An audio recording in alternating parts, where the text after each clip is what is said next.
গেল ১৬ বছরে পরিবহন খাতে ব্যাপক চাঁদাবাজি ও লুটপাট করেছে বাস মালিক সমিতির দায়িত্বে থাকা আওয়ামী লীগ নেতারা। গত ৫ই আগস্ট সরকার পতন ও নেতাদের পালিয়ে যাওয়ার পর লুটপাটের ফিরিস্তি তুলে ধরে চালক, সুপারভাইজার সহ বাস মালিকরা তেমনই দাবি করেছেন। সাবেক মেয়র সেনিয়াবাদ সাদিক আব্দুল্লাহ থেকে শুরু করে সাবেক ২ সভাপতিও এই লুটপাটে অভিযুক্ত। আমরা একটি স্বৈরাচারী সরকারের পতন ঘটিয়েছি।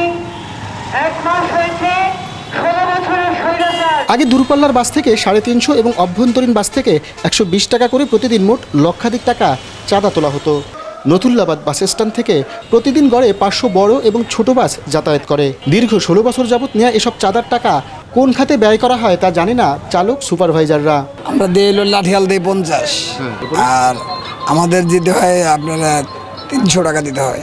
১৪০ টাকার মতো, ১৪০ না ২০০ টাকার মতো। ভাই এর মধ্যে বিভিন্ন ভাগ আছে, যা আমরা অতটা গভীরতাটা আমরা জানি না বা বলা উচিত না আমাদের। টার্মিনাল পার্কিং, তারপর বরিশালের রোড পার্কিং, রোডের এই আর কি।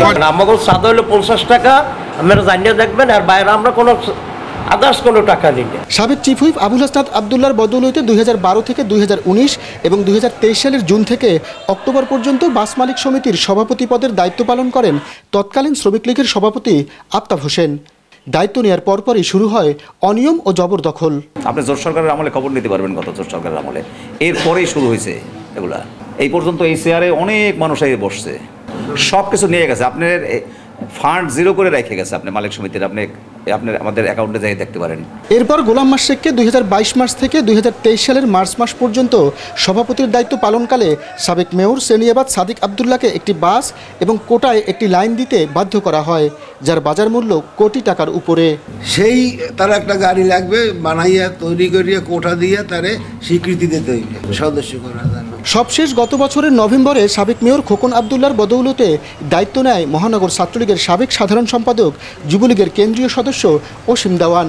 তিনি দায়িত্ব নিয়ে কোটায় একটি বাস ক্রয় করলেও ধার বাবদ নেন ২৫,৫০,০০০ টাকা। ৩৪ লাখ টাকা একটা গাড়ি কিনছে তার নিজের নামে আর কি, করে সে মালিক সমিতির সদস্য হয়েছে। হওয়ার পরে তারপরে যখন সে গাড়ি বানাবে নতুন, তখন সে আমাদের এখানে একটা মিটিং কল করলো ১৬/৫-এ। মিটিং কল করার পরে ওখানে একটা রেজলিউশন হলো যে ২৫ লাখ টাকা সে ধার নেবে আমাদের কাছ থেকে, ১ বছরের মধ্যে সে সেটা ফিরাই দেবে। এই শর্তে সে আমাদের যেটা এফডিআর ছিল, এফডিআর ভাঙিয়ে তাকে ২৫ লাখ টাকা ধার দেওয়া হয়েছে। বাস মালিক সমিতির ভারপ্রাপ্ত সভাপতি জানান, সাদিক আব্দুল্লাহর গাড়ি ভাড়ার টাকা মালিক সমিতিতে জমা হচ্ছে, অন্যদের লাইন বিক্রি করা হবে। আফতাব ভাইয়ের গাড়ির যে টাকাটা পাবো সেটা আমাদের যে কোঠা আছে সমিতি, সেই কোঠাটা বিক্রি করি আমরা টাকা উত্তোলন করবো।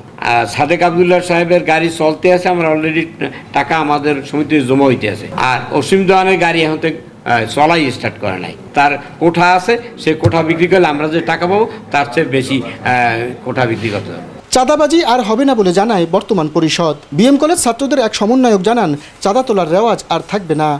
পূর্বের মতো ছাত্রলীগ, যুবলীগের মতো আর কেউ কোনো স্থানে, শুধু নতুল্লাবাদাই নয়, অন্য কোনো স্থানেও অর্থাৎ সারা বাংলাদেশের কোনো জায়গায় চাঁদাবাজি করতে পারবে না, সন্ত্রাসী করতে পারবে না। যদি কেউ এখনও করার চেষ্টা করে, নতুন করে কেউ যদি স্থান নেওয়ার চেষ্টা করে, তাহলে সাধারণ শিক্ষার্থীদেরকে আমাদেরকে অবগত করলে আমরা সেখানে ব্যবস্থা নেওয়ার চেষ্টা করব এবং আমরা ব্যবস্থা নিব। প্রভাব খাটিয়ে হাতিয়ে নেওয়া সব অর্থ হয়তো উদ্ধার করা যাবে, কিন্তু বাস মালিক সমিতি ও শ্রমিক ইউনিয়নের নির্ধারিত ৩০-৬০ টাকার বাইরে নতুন পরিষদও কি সেই আগের মতো চাঁদাবাজি করবে?